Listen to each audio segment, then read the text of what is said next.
Hello and welcome to the newest Art Journal Watch-Along video. You might just ask yourself what a Psycho-Scurtle is. Well, it's a mythical creature that is my take on the challenge of the month for the journal workshops. Now, this particular page made me giggle so hard, and I came up with that idea once I read the challenge within like 2 minutes.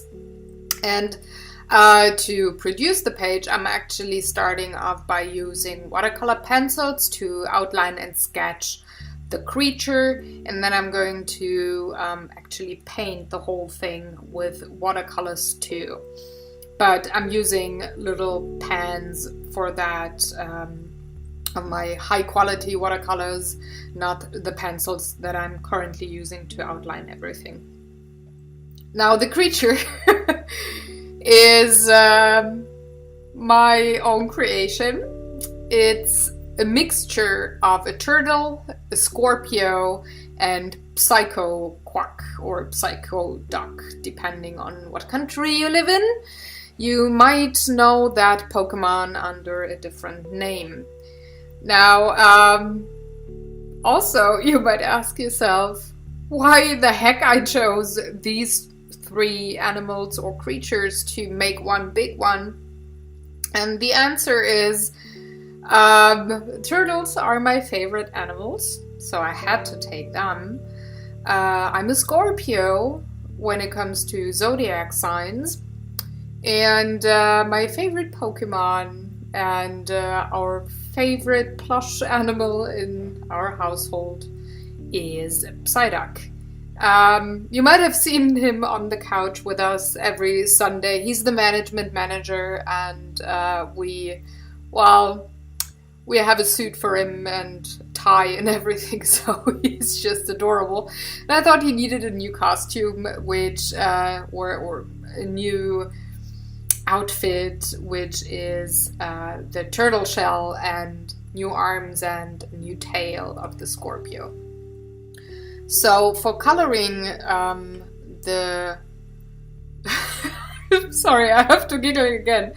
But to color the Psycho-Scurtle, I'm using, as I said, watercolors, and I'm limiting my palette to lemon yellow, cadmium yellow, which is more of a orangey tone, a warm green, light ochre, sepia, a tiny bit of black, and ultramarine blue and Prussian blue. One is a cold one is a warm one. And with these few colors, I mix all the mid-tones, make the very dark grays way later on. I'm still on the first level here, as you can see, or first layer, I should say.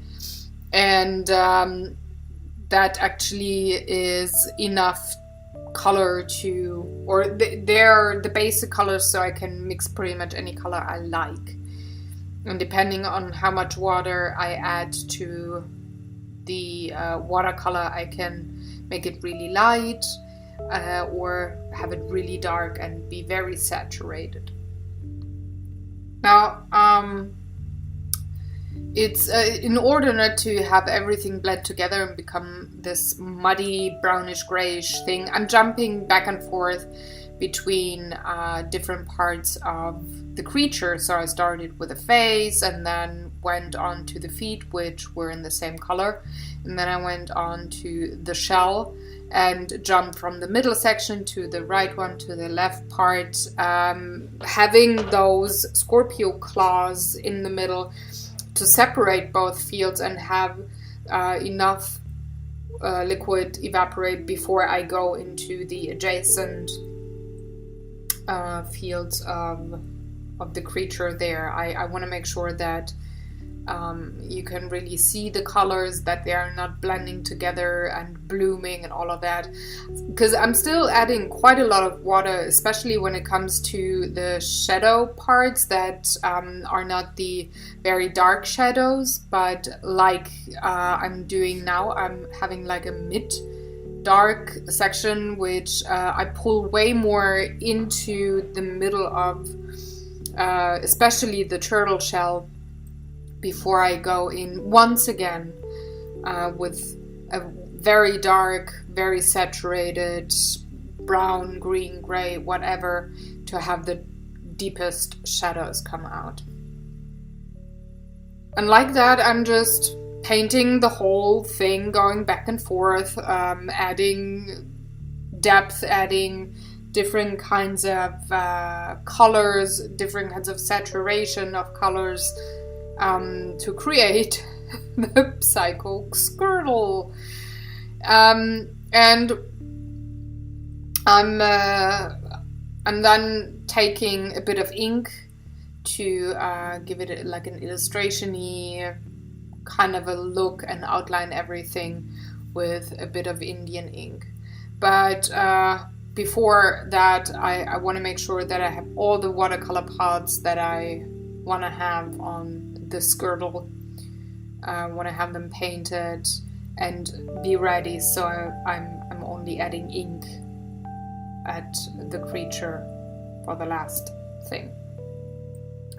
So while I let it dry for a second, I'm snapping a quick photo for my Instagram account, and then I'm going on coloring the face of the duck. Just bringing everything together, adding more and more details, more and more layers of color, making sure that I have my shadows in the right parts of the creature, having everything consistent so that it just looks natural. Although this is really a mythical creature that does not exist in real life, I want to make sure that the physical laws apply like in the real world, meaning light and shadow, the dimensions, depth, all of that. I want to make sure that that part of the painting is as correct as possible, though I have a very, well, I don't want to say unnatural, but unrealistic creature there. And of course, Psycho-Scurtle has to have something to stand on. And I decided I wanted to go with a bit of a gray, or just any kind of remains on my palette, which was blue with brown, which makes a nice gray.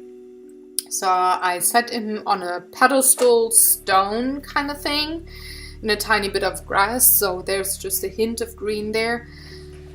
Which makes him look like a general, or like one of those old paintings of royalty that you see in castles and whatnot around Europe at least, but I guess around the world. So he looks very royal there. I'm having a very light blue wash in the background for the sky, just to have something in the background and not just have it plain white paper, because like that it just looks more complete, and I can have a shadow or something darker on the left hand side of the creature there.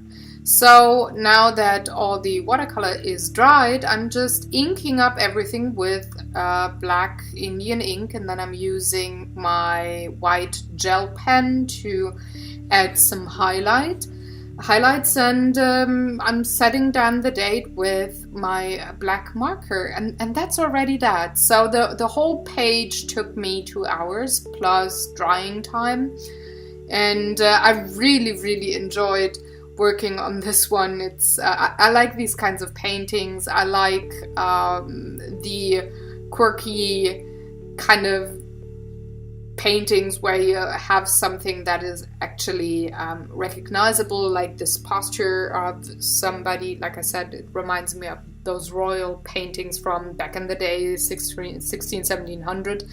But it's it's a goofy creature there, so I like these kinds of things. So I had a ton of fun. I had really a blast making this page, and I guess it won't be the last of that style. Now, I thank you very much for watching. If you have any questions, please let me know in the comment section below.